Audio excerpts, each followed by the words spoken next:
mason'ny olona ty zaza fa be randram-boa eto amboniny tany no lalo-dalovany sasany angano be vetivety raha avako izany rehefa tsy tia lakalala ny tsory raha tofoka olo tovona tsiny tsy atolopo eto maty tsy akory satria tsy tiavana rano atsy vozany ora segondra minitra tateriny rano ka farany ritra mba disaka olo satria elany ela ka fakiapitiavana veloma rahalala karatotsy tamana fa manany elany zany tsiriry manifika rano dia mivavitana fa iny mandalo iry masoandro inona mantsy ny saina ary koa tatrokombo ny fosy fanahy ka raha tsy ariana zay tsara maraina satria novalava ny fondeha ilahy ny ravina kory tsy mbola nalahy dia lasa voina mantsy ny azo ny voadina atao vao maly dia ny maty dia miova ho angidiny zany maty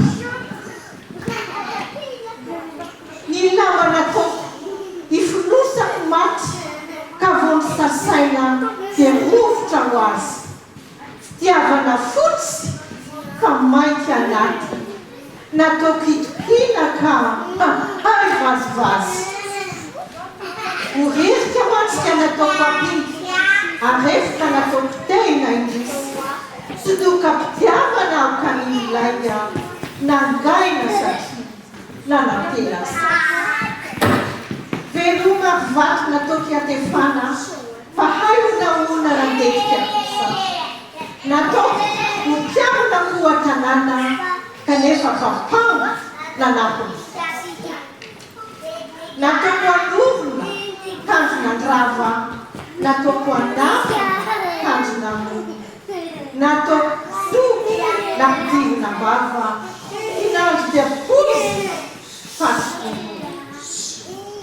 nataoko tana ny mpanafisafo fa hailefikoy nandratra ny foko ny rano tokoa mantsy no mivadika hafo matozany tsy nanjavoko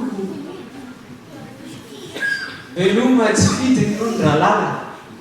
fa ho afaka ho aizy ty kiala tsy tina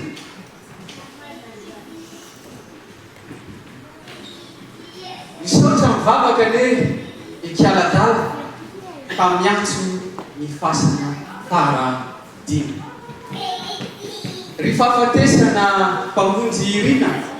ry lavaka mainty ry fasa manginy raha toy ny elipatrana zay efa vory tsy fahasambarana ve ny matory lazao andada ny feko reny fa satry ony sy andro fotoana tsy aleo ve indrio akaiky neny toy izay mitomany fity efa foana